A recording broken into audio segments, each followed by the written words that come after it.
જય શ્રી કૃષ્ણ. મારી ચેનલમાં આપ સૌનું હાર્દિક સ્વાગત છે.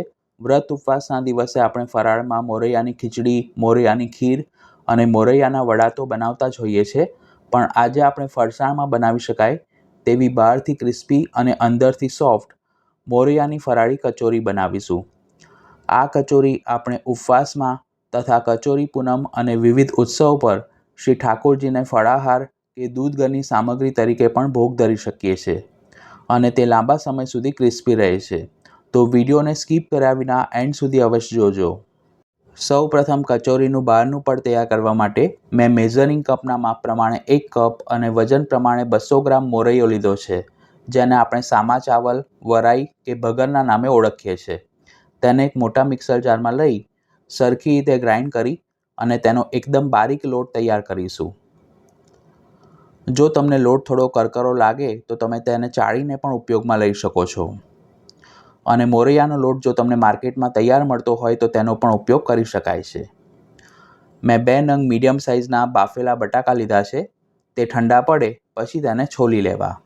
હવે તેને આ રીતની મોટા છેદવાળી છીણી વડે છીણી લઈશું. વજન પ્રમાણે આશરે 125 ગ્રામ જેટલા બટાકા છે. જો તમે હેલ્થ કોન્શિયસ હો તો બટાકાના બદલે તમે સૂરણ, શક્કરિયા અથવા તો વ્રતમાં તમે જે પણ કંદમૂળ ખાતા હો તે ઉમેરી શકો છો. તેની સાથે સ્વાદ પ્રમાણે અથવા તો અડધી ચમચી સિંધવ મીઠું ઉમેરી બટાકાના છીણને મોરૈયાના લોટની સાથે સરખી રીતે મિક્સ કરી લઈશું. બાફેલા બટાકામાં પણ મોઇશ્ચરનો ભાગ હોય છે, એટલે લોટ બાંધતી વખતે તમને જરૂર જણાય તો 2 થી 3 ચમચી જેટલું પાણી ઉમેરી શકો છો. એક સાથે વધુ પ્રમાણમાં પાણી ન ઉમેરવું, નહીતર જો લોટ ઢીલો બંધાશે તો કચોરી ભરતી વખતે તે ફાટી જવાની શક્યતા રહે છે. એટલે પહેલાં તમારે બટાકા મસળી જોવા, પછી જરૂર જણાય તે પ્રમાણે તમે પાણી ઉમેરી અને મધ્યમ સોફ્ટ લોટ તૈયાર કરવો. આ સિવાય પણ બીજી 12 પ્રકારની કચોરી મેં ચેનલ પર પોસ્ટ કરી છે, જેના પ્લેલિસ્ટની લિંક ઉપર આઈ બટન પર અને ડિસ્ક્રિપ્શન બોક્સમાં આપી છે. લોટ બાંધ્યા પછી તેના ઉપર અડધી ચમચી જેટલું શીંગ તેલ આ રીતે કરીશું, જેથી તે સુકાઈ ના જાય. હવે તેને ઢાંકીને 10 મિનિટ માટે મૂકી રાખીશું. હવે કચોરીનું સ્ટફિંગ બનાવવા માટે મેં 1 કપ ફ્રેશ નારિયેળને પાતળી સ્લાઇસમાં સમારી લીધું છે. જો તમને નારિયેળની બ્રાઉન છાલ પસંદ ન હોય તો તેને છોલીને પણ ઉપયોગમાં લઈ શકાય છે. સમારેલા નારિયેળને એક મોટા મિક્સર જારમાં લઈ સરખી રીતે ગ્રાઇન્ડ કરી લઈશું. તમારે મિક્સરમાં ગ્રાઇન્ડ ન કરવું હોય તો તેને છીણીને પણ ઉપયોગમાં લઈ શકો છો. આ કચોરીમાં ફ્રેશ નારિયેળનો ટેસ્ટ ખૂબ સારો આવે છે, પરંતુ જો તમારી પાસે અવેલેબલ ન હોય તો તમે સૂકા નારિયેળ એટલે કે ડેઝિકેટેડ કોકોનટનો પણ ઉપયોગ કરી શકો છો. તેની સાથે મેં 250 ગ્રામ એટલે કે 4 નંગ મીડિયમ સાઇઝના બાફેલા બટાકા લીધા છે. તે રૂમ ટેમ્પરેચર પર ઠંડા થાય એટલે તેને આ રીતે છીણી લઈશું. બધી જ સામગ્રીના માપ ડિસ્ક્રિપ્શન બોક્સમાં આપ્યા છે. હવે છીણેલા બટાકામાં નારિયેળનું ખમણ ઉમેરીશું અને તેની સાથે બાકીની સામગ્રીમાં 3 ટેબલસ્પૂન અધકચરા વાટેલા શેકેલા શીંગદાણા અને સ્વાદ પ્રમાણે સિંધવ મીઠું ઉમેરીશું. કચોરીનું બહારનું પડ પ્રમાણમાં મોળું હોય છે, એટલે સિંધાલુણ થોડું સરખું ઉમેરવું. તેની સાથે 1 ચમચી સૂકી વરિયાળી ઉમેરીશું. સ્ટફિંગમાં તમે થોડા કાજુના ટુકડા અને કિશમિશ ઉમેરશો તો પણ તેનો ટેસ્ટ ખૂબ સારો આવે છે. તેની સાથે તીખાશ માટે 1 ટેબલસ્પૂન આદુ મરચાંની પેસ્ટ, ગળપણ માટે 2 ટેબલસ્પૂન જેટલી બોરું ખાંડ અથવા તો દળેલી ખાંડ અને ખટાશ માટે અડધી ચમચી આમચૂર પાવડર ઉમેરીશું. લીંબુનો રસ ન ઉમેરવો, નહીંતર સ્ટફિંગ પ્રમાણમાં નરમ પડી જશે. તેની સાથે 1 ટેબલસ્પૂન જેટલી બારીક સમારેલી કોથમીર અને અડધી ચમચી અથવા તો સ્વાદ પ્રમાણે મરી પાવડર ઉમેરી હાથ વડે બધું જ સરખું મિક્સ કરી લઈશું. ઘણા લોકો ઉપવાસમાં કોથમીર નથી ખાતા તો તેઓ સ્કીપ પણ કરી શકે છે. જ્યારે પણ તમે કોઈ ફરાળી વાનગી બનાવતા હો ત્યારે તમે જે વસ્તુ ખાતા હો તે ઉમેરવી અને ન ખાતા હો તેને સ્કીપ કરવી, કારણ કે દરેકના ઘરમાં ફરાળી વસ્તુમાં નિયમો અલગ અલગ હોય છે, એટલે તમે તે રીતે બનાવો તો પણ સારી બનશે. આપણે જે મોરૈયા બટાકાનો લોટ બાંધીને રાખ્યો હતો તે 10 મિનિટ બાદ પલળીને સરખો સેટ થઈ ગયો છે. તેમાંથી થોડો લોટ હાથમાં લઈ અને મધ્યમ જાડી પૂરી થેપી લઈશું. બહુ પાતળી પૂરી ન બનાવી, નહીંતર તળતી વખતે સ્ટફિંગ બહાર નીકળી જવાની શક્યતા રહે છે. તૈયાર કરેલું સ્ટફિંગ પૂરીની વચ્ચે આ રીતે 1 ચમચી જેટલું ભરીશું.